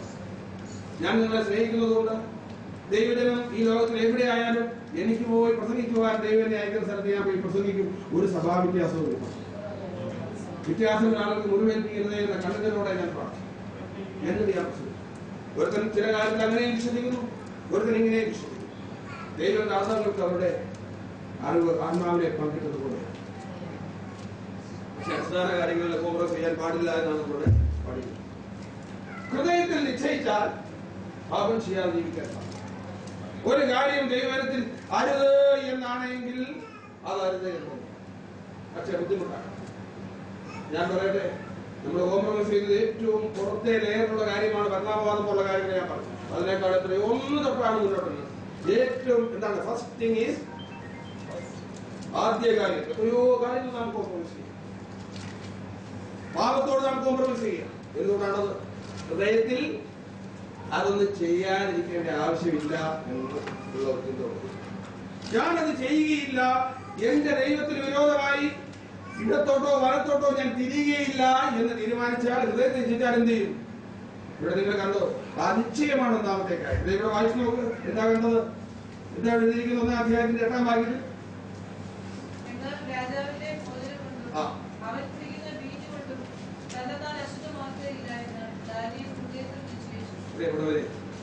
ദൈവവചന വിരോധമായ ജീവിത ശൈലികൾ നമ്മളെ അശുദ്ധർ ബാക്കി നിങ്ങൾ സംശയം ഉണ്ടാക്കി. ദൈവവചന വിരോധമായ ജീവിത ശൈലികൾ നമ്മെ ദൈവത്തിന് മുമ്പിൽ കൊള്ളരുതാത്തവരാക്കി. യാതൊരു സംശയവും. നിശ്ചയം അതിനെ മാറ്റി. ഒരുത്തൻ എന്ത് ചിന്തിക്കുന്നുവോ അത് സംസാരിക്കുന്നു. ഒരുത്തൻ എന്ത് സംസാരിക്കുന്നുവോ അത് അവന്റെ സ്വഭാവമായിട്ട് മാറുന്നു. അവന്റെ സ്വഭാവം എന്താകുന്നു അതവന്റെ വ്യക്തിത്വമായിട്ട്. ഇതാണ് ഇതിനെക്കുറിച്ച് ആളുകൾ പറയും. ചിന്തിക്കുക. അപ്പോസ്തലനായ പൗലോസ് ഫിലിപ്പിയർക്കാർക്ക് 4-ാം അധ്യായം അതിന്റെ 8 മുതൽ വാക്യങ്ങൾ പറയുന്നു. എന്താണ് ഒടുവിൽ പ്രിയ സഹോദരന്മാരെ? എങ്ങനെയാ ചിന്തിക്കുന്നത്? സത്യമായത് ഒക്കെയും ധനമായതൊക്കെയും നീതിയായതൊക്കെയും സൽഗുണമോ പുകഴ്ചയോ സൽകീർത്തിയോ ആയതൊക്കെയും ചിന്തിച്ചുകൊള്ളു. ചിന്താമണ്ഡലത്തിലാണ് തീരുമാനങ്ങൾ സ്വാധീനിക്കും. ഞാൻ എന്റെ ദൈവത്തെ സേവിക്കും, ഞാൻ എന്റെ ദൈവത്തിന് വേണ്ടി മരിക്കുമെന്ന് തീരുമാനമെടുക്കുന്നവന് ഒരു നല്ല സമയം ഒരുക്കും അവന് വേണ്ടി മരിക്കും. ഞാൻ യുവാവിനോട് രാവിലെ ഈ ആലയത്തിന് സംസാരിച്ചു, പ്രാർത്ഥിച്ചു. അദ്ദേഹത്തോട് ഞാൻ പറഞ്ഞു, പ്രിയ സ്നേഹിത, ഒരു നിർണയ ഹൃദയത്തിൽ എന്റെ യൗവൻ എന്റെ കർത്താവിനാക്കിയപ്പോൾ ഞാൻ എന്റെ കർത്താവിന് വേണ്ടി ദുഃഖം എടുത്തു. ഈ ഒരു തീരുമാനമെടുത്തു. ഈ തീരുമാനമെടുത്താൽ നിങ്ങൾ നോക്ക്, ഈ തീരുമാനം ആര് നടപ്പിലാക്കുന്ന കാണുമ്പോൾ നിങ്ങളുടെ പുസ്തകം തുറക്കുക. എന്നിട്ട് എന്താ ചെയ്തത്? തീരുമാനമെടുത്തതിന് ശേഷം സംസാരിക്കാൻ വിശ്വസിച്ചു. അതുകൊണ്ട് ഞാൻ സംസാരിച്ചു. തീരുമാനമെടുത്തു, അതുകൊണ്ട് സംസാരിക്കുന്ന സ്ഥലത്ത് പോയി സംസാരിച്ചു. സംസാരിച്ചപ്പോൾ ആരോട് സംസാരിച്ചു? ഷണ്ണാദിനോട് സംസാരിച്ചു. അശുദ്ധി ഭവിക്കുവാൻ ഇടവരുത്തരുത് എന്നവൻ ആലോചിച്ചു. തൊട്ടടുത്ത വാക്കെന്താ? ഞാൻ പറഞ്ഞു ചിന്തിച്ചു, നാവിടുത്ത് സംസാരിച്ചു. സംസാരിച്ചു കഴിയുമ്പോൾ അടുത്ത വാക്കെന്താണ്? നിങ്ങൾ അടുത്ത വാക്ക് വായിച്ചു. വാക്കൊരു വാക്യം വായിക്കാവോ? മതി. ഞാനൊരു വാക്യം പറഞ്ഞത് എന്താണ്? ദൈവം. വാക്കേതാണ്? ഒരു തീരുമാനമെടുത്ത് അത് നടപ്പാക്കുവാനുള്ള അപേക്ഷ ആദ്യമേ വെക്കുമ്പോൾ, നമ്മുടെ നാം അതിനെ കുറിച്ച് സംസാരിക്കുമ്പോൾ അടുത്ത സ്റ്റെപ്പിൽ ആരംഭിക്കുക. അങ്ങനെയാണ് ഇതിന്റെ ദൈവം. പിന്നെ നിങ്ങൾ അനുഭവിക്കുന്ന കാര്യം, എന്റെ അനേക കൂട്ടുകാർ ഹോം സ്കൂളിംഗ് നടത്തിയ എന്റെ ഒറ്റ സുഹൃത്തുണ്ട്, പ്രീസ് മാത്യു. അദ്ദേഹം നേപ്പാളിൽ മുസ്ലിയാണ്. 5 കുഞ്ഞുങ്ങളുണ്ട്. എന്നേക്കാൾ ഇളയാണ്. 5 കുഞ്ഞുങ്ങളെ അദ്ദേഹത്തിന്റെ ഭാര്യ വീട്ടിൽ വെച്ച് പഠിപ്പിക്കാൻ സ്കൂളിൽ വിട്ട് അശുദ്ധമാക്കുക. ഞാൻ വലിയ കാര്യം പറയുന്നത് നോക്ക്, ഇത് വലിയ പാടുള്ള കാര്യമാണ്. പക്ഷെ നിസാരവൽക്കരിക്കുന്ന കാര്യങ്ങളെങ്കിലും കോംപ്രമൈസ് അവസാനിച്ചു. ആദ്യത്തെ ചില പ്രാധാന്യമില്ല നിസാര കാര്യങ്ങളിൽ പോലും നമ്മൾ കോംപ്രമൈസ് ചെയ്യും. കൂട്ടുകാരന്റെ പ്രിയപ്പെട്ടവരുടെ വിരോധമായി ഞാൻ നാളെടുത്ത് സംസാരിക്കുകയില്ല എന്നൊരു തീരുമാനമെടുക്കുന്നതിന് വലിയ പാടുണ്ട്. കുഞ്ഞുങ്ങളുടെ ഭാവി വല്ലതും തകരാറാവോ? അങ്ങനെ തീരുമാനിച്ചാൽ കുഞ്ഞുങ്ങളുടെ ഭാവി വല്ലതും തകരാറിലാവോ? ആകത്തില്ല. ആ ഒരു തീരുമാനം എടുക്കുവാൻ നോക്കുക. മനസ്സിലായോ? എനിക്കറിയാത്ത കാര്യങ്ങൾ ഞാൻ ഉന്നത ഭാവത്തോടെ സംസാരിക്കുകയില്ല. എന്റെ ബുദ്ധിക്കെത്താത്ത വൻ കാര്യങ്ങളിലും അത്ഭുത വിഷയങ്ങളിലും ഞാൻ ഇടപെടുകയില്ല എന്ന് നിർണയ ഹൃദയത്തിൽ എടുത്താൽ, പ്രാർത്ഥനയിൽ ആ നിർണയ ദൈവത്തെ അറിയിച്ചാൽ, ദൈവം എന്താണ്? ദൈവം നിങ്ങൾക്ക് വേണ്ടി പ്രവർത്തിക്കുവാനായിട്ട് ദാനിയേലിന്റെ ദൈവം 14-ാം അധ്യായം 14-ാം വാക്യം ഭക്ഷണത്തെ പ്രവർത്തിക്കുന്ന ജാതിയുടെ ദൈവം പറയുകയാണ്, ദാനിയേൽ അപേക്ഷയാൽ കൂടി ഞാൻ കേൾക്കുകയാണ്. ദാനിയേൽ നിസ്സാരനാണെന്ന് പറയുന്നത്. നിങ്ങൾക്ക് വേണ്ടി ദാനിയേൽ മധ്യസ്ഥം അടച്ചാൽ പോലും ഞാൻ വിളിക്കുകയാണ്. മധുര രാജാവിന് മൈസൂർ രാജാവുമായി യുദ്ധം ഉണ്ടായപ്പോ അവിടെ മിഷണറിയായിട്ട് പ്രവർത്തിക്കുന്ന ഒരു സ്മിത്ത് എന്ന് പറയുന്ന മിഷണറിയാണ്. അദ്ദേഹം സത്യസന്ധനായ മനുഷ്യനാണ്. 2 രാജാക്കന്മാർക്ക് കൂടുതലാണ്. രാജാക്കന്മാർ തമ്മിൽ പ്രശ്നം ഉണ്ടാകുമ്പോൾ എന്ത് ചെയ്യും? മധുര രാജാവ് ഈ സ്മിത്തിനെ എങ്ങോട്ടയക്കും?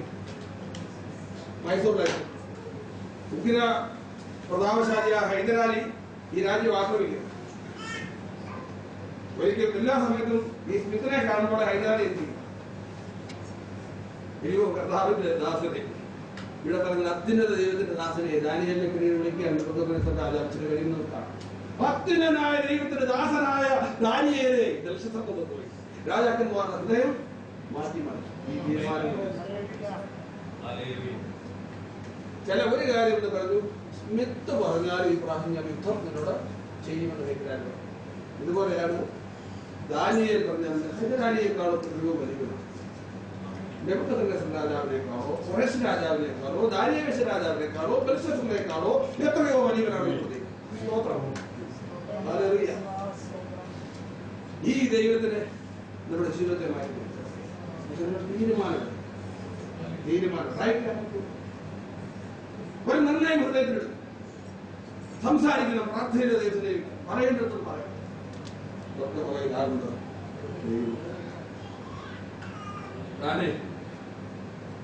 ഹൃദയത്തിൽ നിശ്ചയിച്ചു, അനുസരണത്തോടെ ചുവട് വെച്ചു, ദൈവം ഇടപെട്ടു. ഇതാണ് ഞാൻ പറഞ്ഞ 3 ശ്ലോകം. മനസ്സിലായോ? ഞാൻ ലളിതമായിട്ട് പറയും. എന്താണ്?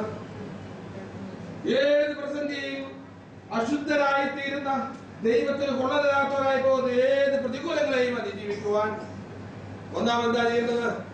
ഹൃദയത്തിൽ തീരുമാനമെടുക്കും. രണ്ടെന്താണ്? ആ തീരുമാനത്തോട് ഞാൻ പ്രാർത്ഥനാ ചുവട് അത് പറയേണ്ടതുണ്ട്. ഞാനത് ചെയ്യുകയില്ല. എന്റെ ഭാര്യയെ ഞാനത് ചെയ്യുകയില്ല. നീ എന്നെ സ്നേഹിച്ചില്ലെങ്കിലും, നീ വീട്ടിലെ കഞ്ഞി വെച്ച് തന്നില്ലെങ്കിലും, എന്റെ വസ്ത്രം കഴുകി തന്നില്ലെങ്കിലും, ഞാൻ ഈ അയോഗ്യമായ കാര്യം എന്റെ ഭാര്യയെ ചെയ്യുക. സ്വാർത്ഥ ലാഭത്തിന് വേണ്ടിയാണ് പാവങ്ങൾക്ക് മേൽ പാവം ചെയ്ത് വിശ്വാസികൾ. എനിക്കത് പറയാൻ ഭയങ്കര, ഞാൻ എന്റെയും കുട്ടിയാണുള്ളത്. നിശ്ചയമായിട്ടും നിങ്ങളൊരു നിശ്ചയമെടുത്ത തീരുമാനമെടുത്താൽ, നിർണ്ണയം എടുത്താൽ, അതിനുവേണ്ടി ഒരു ചുവടെങ്കിലും വെച്ചാൽ, 3ാമത്തെ ചുവട്ടയിൽ കർത്താവ് പിന്മാറി കടൽത്തീരത്തേക്ക് പോയ അപ്പോസ്തലന്മാർ യോഹന്നാൻ സുവിശേഷം 21-ാം അധ്യായത്തിൽ നോക്ക്, അവർ മുന്നോട്ട് പോയ. പക്ഷേ ഒരുവന്റെ ഹൃദയത്തിൽ നമുക്കറിയാം, ഒരാൾ കടലിലോട്ട് എത്തിയാടി വള്ളത്തിൽ നിന്നില്ലേ, അവൻ പറഞ്ഞു അത് കർത്താവാകുന്നു. ആകുന്നു വാക്കുകൾക്ക് വലിയ വിലയാണ്. യോഹന്നാന്റെ സുവിശേഷം അത് കർത്താവാകുന്നു. അതാണ് തീ ഉള്ളിൽ സൂക്ഷിച്ചത്. പിന്മാറിപ്പോയപ്പോഴും അവന്റെ ഉള്ളിൽ ഒരു നിർണയം ഉണ്ടായി, യേശു കർത്താവ്. എടുത്ത് ചാടി. ഒരാൾരൂപം കണ്ടപ്പോഴേ എടുത്ത് ചാടി. ആരാണെന്ന് അറിയത്തില്ല. മനസ്സിലായോ? ഒരടിയോ 2 അടിയോ പരാജയത്തിലേക്ക് പോവാം, പക്ഷെ എടുത്ത് ചാടണം. തീരുമാനമെടുക്കണം. പാപത്തോട് കോംപ്രമൈസ് പാടില്ല, വചനത്തോട് കോംപ്രമൈസ് പാടില്ല. ദൈവത്തിൽ വെള്ളം ചേർക്കുവാനായിട്ട് സാധിക്കുന്നു. പ്രിയപ്പെട്ടവരെ, ഇതിനെക്കുറിച്ച് ധാരാളം കാര്യങ്ങൾ എനിക്ക് പറയുവാൻ, നമുക്ക് അനേക കാര്യങ്ങൾ ഈ നിലയിൽ ചിന്തിക്കാൻ. പക്ഷെ ഒരു കാര്യം ഞാൻ പറയുന്നു, ഏത് രാജാക്കന്മാരുടെ ഹൃദയവും ഈ ദൈവം മാറ്റി, ഏത് അധികാരസ്ഥന്മാരുടെ ഹൃദയവും ദൈവം എന്ത് ചെയ്യും? മാറ്റി. എത്രയോ സംഭവം കൈക്കൂലി കൊടുക്കുകയില്ല എന്ന് ഹൃദയത്തിൽ നിശ്ചയിച്ചതുകൊണ്ട് സാധിക്കാതെ പോയ കാര്യങ്ങൾ 4 or 5 കൊല്ലം കഴിഞ്ഞപ്പോൾ സാധിച്ചപ്പോൾ, അന്ന് 5 or 6 ലക്ഷം കിട്ടേണ്ട പ്രോപ്പർട്ടിക്ക് 50 or 60 ലക്ഷം പ്രോപ്പർട്ടി കിട്ടിയ ആളുകൾക്ക്, അത്രയും വില കിട്ടിയ ആളുകൾ അന്ന് കൈക്കൂലി കൊടുക്കേണ്ടിയും പറ്റില്ല. 10 or 20 കിട്ടിയത്. എന്റെ സഭയില് ഒരു അടുത്ത സ്നേഹിതനാണ് അദ്ദേഹം. ആ ഒരു തഹസീൽദാരാണ്, നല്ലൊരു സ്ഥാനമാണ്. കളക്ടറൊക്കെ നമ്മൾ ആഗ്രഹിക്കുന്ന ഒരു മജിസ്ട്രേറ്റിന്റെ പദവിയുള്ള ആളാണ് തഹസീൽദാർ. അദ്ദേഹം ഞാൻ 10 വർഷമായിട്ട് ഞാൻ അദ്ദേഹത്തെ പഠിപ്പിക്കുകയും അദ്ദേഹത്തെ ശുശ്രൂഷിക്കുകയും അദ്ദേഹത്തെ സ്നേഹിക്കുകയും അദ്ദേഹത്തെ സ്നേഹിക്കുകയും ചെയ്യുന്ന ഒരു കുടുംബമാണ്. അദ്ദേഹം ഒരു നിർണയം എടുത്തു പ്രതിക്കുന്ന ഓമനിക്കും അതുപോലെ അതിനൊക്കെ വ്യക്തിപരമായിട്ട് അറിയാവുന്ന ആളാണ്. ഞങ്ങളുടെ അവിടുത്തെ ഏറ്റവും നല്ല ഒരു താലൂക്കിലാണ് അദ്ദേഹം തഹസീൽദാരായിട്ടിരിക്കുന്നത്, കോട്ടയം തഹസീൽദാർ. അദ്ദേഹം ഒരു നിർണയം എടുത്തിരിക്കുകയാണ് 10 കൊല്ലമായി. എന്താണ്? ഞാൻ കൈക്കൂലി വാങ്ങിയാൽ ഒരു 10-25 കോടി രൂപ പ്രോപ്പർട്ടി പുള്ളിക്ക് ഉണ്ടാക്കി വയ്ക്കും. പുള്ളി ഒരു ഉണങ്ങിയ ഒരു മാരുതി 800 കാർ പലപ്പോഴും പുള്ളി വഴിയില്ല. അത് കിടന്നത് അതിന്റെ കുടുംബം, എന്റെ ഭാര്യ ഒരു ടീച്ചറാണ്. കൈക്കൂലി വാങ്ങിയില്ല എന്ന് തീരുമാനം. പക്ഷെ ദൈവം അദ്ദേഹത്തെ കൈവില്ല. പ്രതാപവും ഐശ്വര്യവും മനുഷ്യന്റെ ദൃഷ്ടിയിൽ പ്രതാപക്കുറവുണ്ട്, ഐശ്വര്യവും. ഇദ്ദേഹം പറയും എവിടെയാണ് ജോലി എന്ന് ചോദിച്ചാൽ എന്റെ കൂടെ നിങ്ങൾ പലപ്പോഴും യാത്ര ചെയ്യാം. എവിടെയാണ് ജോലി എന്ന് ചോദിക്കുമ്പോൾ ഞാൻ താലൂക്ക് ഓഫീസറാണ്.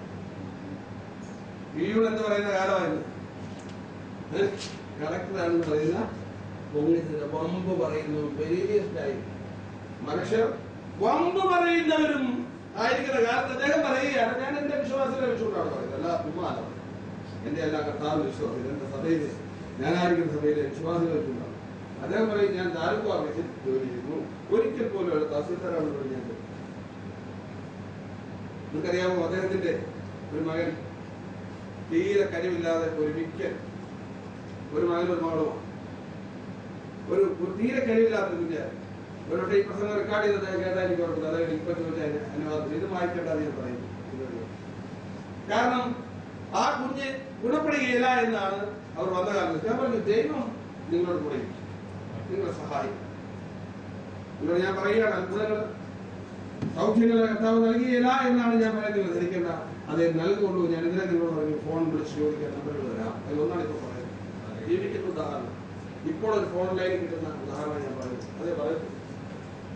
ഇന്ന് ആ കുഞ്ഞ് നമുക്ക് സ്റ്റേറ്റ് ലെവലിലെ ഓട്ട വിദഗ്ധനായിട്ട് അവനെ സ്റ്റേറ്റ് ലെവലിൽ എടുത്തിട്ട് വലിയ കുഞ്ഞുങ്ങൾക്ക് കിട്ടാത്ത കോളേജിൽ അഡ്മിഷൻ കിട്ടി. ഈ അടുത്തത് അദ്ദേഹത്തിന്റെ മകളുടെ കല്യാണം ഉറപ്പിച്ചു വെച്ചിട്ടാണ് ഏറ്റവും യോഗ്യമായി എറണാകുളത്ത് ടൗണിൽ വലിയൊരു കൊട്ടാര സദസ്യന്മാരുടെ വീട്ടിൽ വിവാഹ നിശ്ചയം ചെയ്തിട്ടുണ്ട്.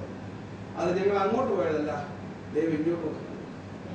വിശ്വസ്തതയ്ക്ക് പ്രതിരോധം, വിശ്വസ്തതയ്ക്ക് ഒരു പ്രതിരോധം. ലൂസ് ചെയ്യരുത്. ഹൃദയത്തിൽ നിർണയം എടുക്കുക. നിങ്ങളെ അറിയുന്ന, നിങ്ങളെ സ്നേഹിക്കുന്ന കർത്താവാണ് രാജാതി രാജാവ്. രാജാതി രാജാവും കർത്താതി കർത്താവും സകലത്തിന്റെ സൃഷ്ടാവും പരിപാലനും സകല ഹൃദയങ്ങളെ നിയന്ത്രിക്കുന്നവനും സകല മനസ്സുകൾ അറിയുന്നവനും സകലത്തിന്റെ ആദ്യവും അന്ത്യനും ആൽഫയും ഒമേഗയുമായിരിക്കുന്നവൻ ഈ ദൈവത്തോടാവുന്നു.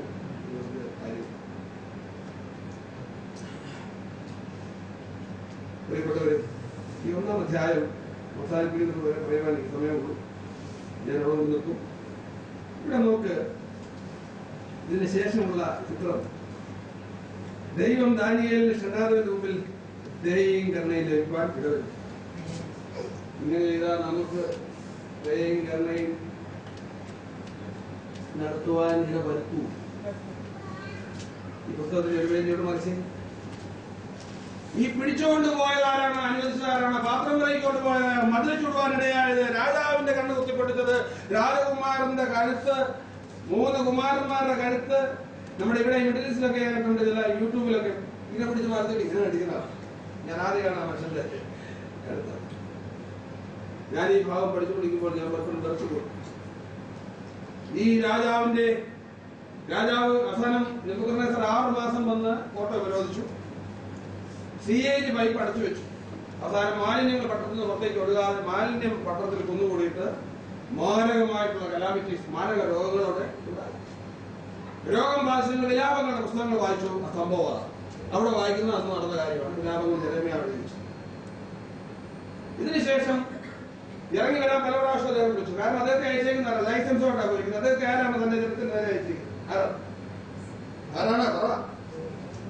സ്വർഗത്തിലെ ദൈവം നെബൂഖദ്നേസറോട് അവരെ പോയി പിടിക്കാൻ പറഞ്ഞു. അധികാരത്തിലുള്ളവന് കീറും ഭാഷയും കൂടുതൽ. ഒന്നാമതേ ലോകം കീഴടങ്ങിയിരിക്കുന്ന രാജാവാണ്. ദൈവത്തിന്റെ ലൈസൻസ് ആണ് അവരെ പറയാറുണ്ട്. നോക്ക്, ഈ കോട്ടമതിൽ അടച്ച് രോഗം പെരുകി പുറത്ത് ഭക്ഷണമില്ലാതെ ഞെരുങ്ങി ആളുകളൊക്കെ ആ വൃദ്ധന്മാർ അരയാടി ആപ്പാടി മറിഞ്ഞു വീണു. അമ്മമാര് കുഞ്ഞുങ്ങളെ അറുത്ത് കറി വെച്ചു, ചുട്ടു നിന്നു.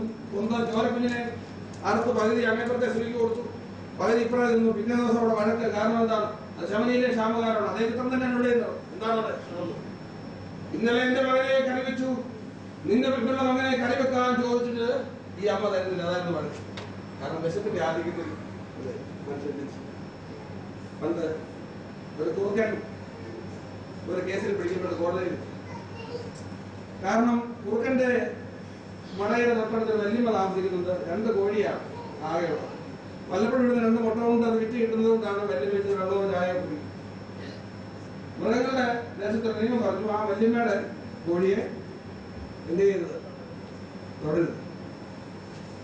തൊടരുന്ന് പറയുമ്പോ കുറുക്കൻ ഇങ്ങനെ ഒരു ദിവസം തമ്മിൽ പിടിച്ചു വന്നു. വേറെ എങ്ങൊന്നും കിട്ടാതെ വല്യമ്മയുടെ കോഴിക്ക് നോട്ട് എടുത്തു. ഒരു ദിവസം വേണ്ടെന്ന് വെച്ചു, പിറ്റേന്നും വേണ്ടെന്ന് വെച്ചു. അതിൽ കിട്ടുന്നില്ല ഒരു കോഴിയെ. ഈ വിഷയം കാട്ടിൽ പാട്ടായി. നാട്ടിലെ കോടതിയിൽ ഇദ്ദേഹത്തെ അറസ്റ്റ് ചെയ്തുണ്ടാക്കി. കുറുക്കനോട് ജഡ്ജി ഒരു ചോദ്യം ചെയ്തു, നീ എന്തിന് ഈ അധാർമികമായ പ്രവൃത്തി ചെയ്തു എന്ന് പറഞ്ഞപ്പോൾ കുറുക്കൻ പറഞ്ഞു, വിശപ്പ് സഹിക്കാതെ വന്നപ്പോൾ ഒരു നിമിഷത്തേക്ക് മൃഗം മനുഷ്യനായി.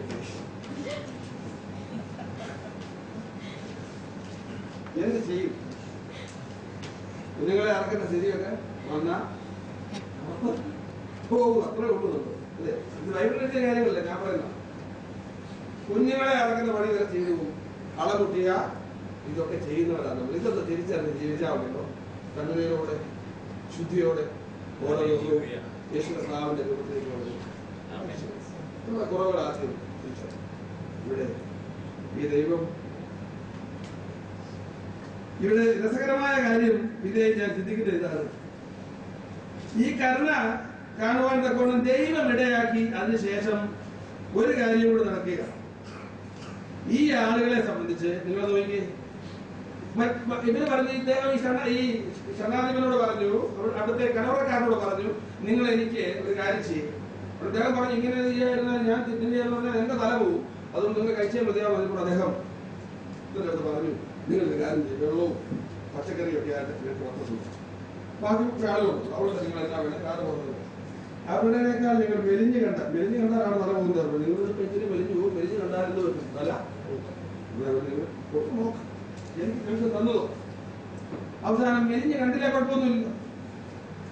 ദൈവം പ്രവർത്തിക്കുകയാണ്. പ്രിയപ്പെട്ടവരെ, ചില കാര്യങ്ങളൊക്കെ ചിലതുപോലൊക്കെ ജീവിച്ചാലേ നടക്കൂ എന്ന് നമ്മൾ വിചാരിച്ചാൽ, ദൈവത്തെ അങ്ങോട്ട് എറിഞ്ഞു കളഞ്ഞേക്ക് കാറ്റിൽ പറഞ്ഞിട്ട് നമ്മൾ അങ്ങനെയൊക്കെ ജീവിച്ചാലേ ശരിയാവൂ എന്ന് വിചാരിച്ചാൽ അങ്ങനെയുള്ളൂ. അവസാനം എല്ലാം നശിക്കും. എന്നാൽ ദൈവത്തിന് വേണ്ടി ദൈവം തുറച്ചു നിന്നാൽ എന്ത് പറ്റും? ദൈവം നമ്മുടെ ബയോളജിയും കെമിസ്ട്രിയും ബയോകെമിസ്ട്രിയും ഒക്കെ മാറ്റിമറിക്കാൻ കഴിവുള്ളതാണ്. ശരീരത്തിന്റെ കെമിസ്ട്രി ദൈവം ഉണ്ടാക്കിയതാണ് അല്ലെ? ബയോളജി ദൈവം ഉണ്ടാക്കിയത്. ഈ സൗന്ദര്യ സങ്കല്പങ്ങളും ഈ ഹോസ്പിറ്റലോളജിയും ഇതൊക്കെ ആരുണ്ടാക്കിയതാണ്? ഇതൊക്കെ ദൈവത്തിന് നല്ലാതെ വല്ലതും പുറപ്പെടുന്നുണ്ടോ എന്നാണ് ദൈവത്തിന്. ഈ ദൈവത്തിൽ ആശ്രയിച്ച് അവരുടെ വചനത്തിന് വേണ്ടി ഉറച്ചു നിന്നാൽ എങ്ങനെ നിൽക്കും? ഈ ആളുകളുടെ ശരീരസ്ഥിതിയെ കുറിച്ച് പറയുമ്പോൾ ഇവിടെ പറഞ്ഞിരിക്കുന്നത് എന്താണ്? 5-ാം വാക്യം.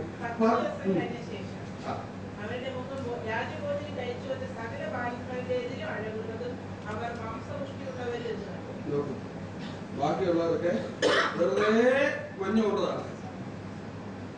മറ്റുള്ളവരെക്കാളും അഴകുള്ളതൊന്നും മാംസമുട്ടിയുള്ളതും ഈ ദൈവത്തിലാണ് മാറ്റി. നമ്മുടെ സാഹചര്യങ്ങളെ പ്രതികൂലങ്ങളെ അനുകൂലമാക്കി തരുവാനില്ല. നമ്മുടെ കുഞ്ഞുങ്ങളെ അഴകുള്ളവരാക്കി ബുദ്ധിയുള്ളവരാക്കി നീ വിശ്വസ്തനായി വചനത്തോട് കോംപ്രമൈസ് ചെയ്യും. ഈ അന്ത്യകാലത്ത്, ഈ അനിഷ്ട കാര്യങ്ങൾ സംഭവിക്കുന്ന ഈ ഭീതിതമായ കാലത്ത് ദൈവത്തിന്റെ ആത്മാവ് നമ്മോട് വീണ്ടും പറയുക. അതിന്റെ 15-ാം അധ്യായത്തിലെ 2 വാക്യം വായിച്ചുകൊണ്ട് ഞാൻ ഈ ആലോചന അവസാനിപ്പിക്കുന്നു. 32-ാം വാക്യം ഇങ്ങനെയാണ് പറയുന്നത്. എന്താണ്? നിയമത്തിന് വിരോധമായി ദുഷ്ടത പ്രവർത്തിക്കുന്നവരെ അവൻ ഉപായം കൊണ്ട് വഷളാക്കും. ഇനിയും വരാൻ പോകുന്നൊരു മഹാരാജാവാണ്. ഈ ദാനിയേൽ പ്രവചനത്തിലെ മഹത്തായ പ്രവചന സത്യങ്ങൾ നിറവേറാനായിട്ട് പോവുകയാണ്. ഈ മിഡിൽ ഈസ്റ്റിൽ, ഈ പലസ്തീന പ്രദേശങ്ങളിൽ ഒരു ഏകാധിപതിയും ദാനിയേൽ പ്രവചനത്തിൽ ഞാൻ പറഞ്ഞു 7 മുതൽ 12 വരെ പ്രവചനങ്ങളാണ്. ആ പ്രവചനങ്ങളിൽ കൂടി അന്തി ക്രിസ്തു അല്ലെങ്കിൽ ആന്റി ക്രൈസ്റ്റ് എന്നൊക്കെ നമ്മൾ പറയുന്ന നിലയിൽ ഒരു ലോക നേതാവ് ഉയർന്നു വന്നതിന് ശേഷം അവൻ എന്ത് ചെയ്യും? ദൈവത്തിന്റെ നിയമങ്ങൾ പാടെ ലംഘിക്കുവാൻ ഉഗ്രശാസനം പുലർത്തുന്ന ഒരു കാലത്തേക്ക് ഒരുപക്ഷെ ഈ വിശ്വാസികൾ, ഈ കേരള വിശ്വാസികൾ അതിന് നിശ്ചയമായി നമ്മൾ ശിരസ് വെച്ചു കൊടുക്കേണ്ടി വരും. ഒരുപക്ഷെ നമുക്ക് അറിയില്ല എന്തൊക്കെ നിയമങ്ങൾ വരും. പക്ഷെ അതിനു മുമ്പ് കർത്താവായിട്ടുള്ള യേശു ക്രിസ്തു വരികയും സഭ ചേർക്കപ്പെടുകയും ചെയ്യുമെന്നും ആളുകൾ പറയുന്നുണ്ട്. അത് പ്രവചനമാണ്. അതിനെക്കുറിച്ച് പറയുവാൻ എനിക്ക് ഇപ്പോൾ താല്പര്യമില്ല. ഇവിടെ ഞാൻ പറയട്ടെ, ഏതായാലും ദൈവത്തിന് വിരോധമായി ഉഗ്രശാസനകൾ നമ്മുടെ ലോകത്ത് വരാൻ പോവുകയാണ്. ഒരുപക്ഷെ ഞാൻ കഴിഞ്ഞ ദിവസം ആരോട് സംസാരിച്ചു. കേരളത്തിലൊക്കെ ഇപ്പം ഭയങ്കര ദൈവങ്ങൾ വരികയാണ്. ഇപ്പൊ അയൽക്കൂട്ടങ്ങള്, കുടുംബശ്രീ എന്നൊക്കെ പറഞ്ഞ് ഗ്രാമീണരുടെ സ്വകാര്യതയും രഹസ്യങ്ങളും ശേഖരിക്കുന്ന അനേകം സീക്രട്ട് ഇൻഫോർമേഷൻ ഏജൻസീസ് ഇപ്പോൾ വന്നു കഴിഞ്ഞിരിക്കുകയാണ്. ഈ മോഡി സർക്കാർ വന്നപ്പോൾ അതിന് ഡബിൾ ആയിട്ട് ആക്സലറേറ്റ് ചെയ്യുകയാണ്. ചെയ്തിട്ട് എന്താ ചെയ്യുന്നത്? ഒരു പാവപ്പെട്ട കുടുംബത്തിൽ എത്ര കോഴിയുണ്ട്, എത്ര മുട്ടയിടും, എത്ര പശുവുണ്ട്, എത്ര കുടുംബാല് കിട്ടും, എത്ര പാട്ട ചാണകം, അവിടെ മുൻകറിയ വളമാണ്. എനിക്കറിയാവുന്നതാണ് അല്ലെ, നെല്ലിനും ഗോതമ്പിനും കപ്പയ്ക്കും തരാവുന്ന വളമാണ്. എത്ര പാട്ട ചാണകം ഉണ്ടാകുമെന്ന് എഴുതാൻ പോകാം. പുതിയ അപേക്ഷമാണ്. ഇങ്ങനെയൊക്കെ ചെയ്താൽ നിങ്ങൾക്ക് ആനുകൂല്യങ്ങൾ കിട്ടുന്നതാണ്. ഈ ആനുകൂല്യം കേട്ടാൽ ഇങ്ങോട്ട് എടുത്തൊക്കെ ചാടുന്നുണ്ട്. വിഷമായാലും ചുമ്മാ കിട്ടിയ കഴിക്കുന്നവരാണ്, പ്രത്യേകിച്ച് മലയാളികൾ. ഇപ്പൊ എല്ലായിടത്തും ഒപ്പിട്ട് കൊടുത്തോണ്ടിരിക്കുക. അവസാനം എന്ത് പറ്റും? ഒപ്പിട്ടിട്ടുണ്ട്. അവിടെ ഞങ്ങളുടെ ഭാഗത്തൊന്നും ഞങ്ങളുടെ ഗാർഡന്മാരൊക്കെ ഉണ്ടാക്കിയ സ്ഥലങ്ങളൊന്നും ഇപ്പൊ നമ്മുടെ ഗവൺമെന്റ് പറയുന്നത് ഇപ്പൊ കുരങ്ങിന്റെ ആണെന്ന്. ആളുകളൊക്കെ അവിടെ ഇറങ്ങി ഓടിക്കൊണ്ടിരിക്കുന്നത്. ഇതൊക്കെ വരും. എന്റെ കാലത്ത് നിങ്ങളുടെ സമയം നമുക്കും ഉള്ളത് പോകുന്ന സ്ഥലത്താണ് ഞാൻ നിൽക്കുന്നത്. എനിക്ക് ഒരു ഭാരവും ഇവിടെ അല്ലല്ലോ നമ്മുടെ പേരും വാസസ്ഥാനം. പ്രശ്നമാണ്. പക്ഷേ ഈ നിയമം ഇങ്ങനെയൊക്കെ ദൈവവചനത്തിനും ദൈവ ക്രമീകരണത്തിനും വിരോധമായി നിയമം കൊണ്ടുവരുന്ന കാലത്ത് എന്ത് ചെയ്യും? ഉപായം കൊണ്ട് വഷളാകുന്ന മഹാനായ ഒരു എണ്ണീക്കും. എങ്കിലും തങ്ങളുടെ ദൈവത്തെ അറിയുന്ന ജനം ഉറച്ചു നിന്ന് വീര്യം പ്രവർത്തിക്കും. ജനത്തിൽ ബുദ്ധിമാന്മാരായവർ പലർക്കും ബോധം ഈ ദൈവത്തിനായി വിശ്വസ്തരായി ഒരു സൈന്യമായി കണ്ടുവരുന്നു. ഏത് രാജശാസനയും ദൈവത്തിന് വിരോധമാണെങ്കിൽ ഞാൻ ചെയ്യുകയില്ല. ചങ്കുറ്റത്തോടെ പറയാം. ഈ കർത്താവിന് വേണ്ടി അടിയോ ഇടിയോ വെട്ടോ മരണമോ അനുഭവിക്കുവാൻ തക്കവണ്ണം നമുക്ക് ഏൽപ്പിച്ചു കൊടുക്കാം. കർത്താവിന് നമുക്ക് ഇടവരുത്തുകയില്ല എന്ന് നമുക്ക് നിശ്ചയമായിട്ട് പറയാം. നമ്മൾ കർത്താവിന് വേണ്ടി ഒരു ഈ എക്സാക്ടൊക്കെ മറ്റേ നിങ്ങൾ വിചാരിക്കും, അയ്യോ എല്ലാം പോയേ വെട്ട് പറഞ്ഞാണ് എക്സാക്ഷൻ മരിച്ചത്. വെട്ടാനാ പറയും. കർത്താവിന് വേണ്ടി നിങ്ങൾ വെട്ടിക്കുവോ? ഞാൻ കർത്താവിനെ തള്ളി പറയുകയില്ല. അതിന് അവനെനിക്ക് ദോഷം ചെയ്തിട്ടില്ലല്ലോ. കുത്ത് വെട്ട് അടി ഇതൊന്നും വിശ്വസ്തയോടെ ആന്തരിക ഇടകളുള്ളവരായിരുന്നു. മറ്റു ലോകത്തിലെ അനേക കോസ്മെറ്റോളജി പഠിച്ച് അത് ഷേപ്പ് വരുത്തി നടക്കുന്ന ആളുകളെക്കാൾ ആന്തരിക സൗന്ദര്യം ആർക്കാം? സൗന്ദര്യം അർത്ഥവും ലാവണ്യം യാതൊരു യഹോഭക്തിയുള്ളവർ അനുഗ്രഹിക്കും. ഇങ്ങനെ വിശ്വസ്തമായ കൽപ്പന അനുസരിച്ച് അകത്തെ മനുഷ്യൻ സൗന്ദര്യ പൂർണ്ണതയോടെ അനുദിനവേണ്ടി മേൽക്കുമേൽ ശോഭിച്ച് അവസാനം പറയുന്ന മെറ്റാമോർഫോസിസ് അത് അതേ പ്രതിമയായി രൂപാന്തരപ്പെടും. ദൈവം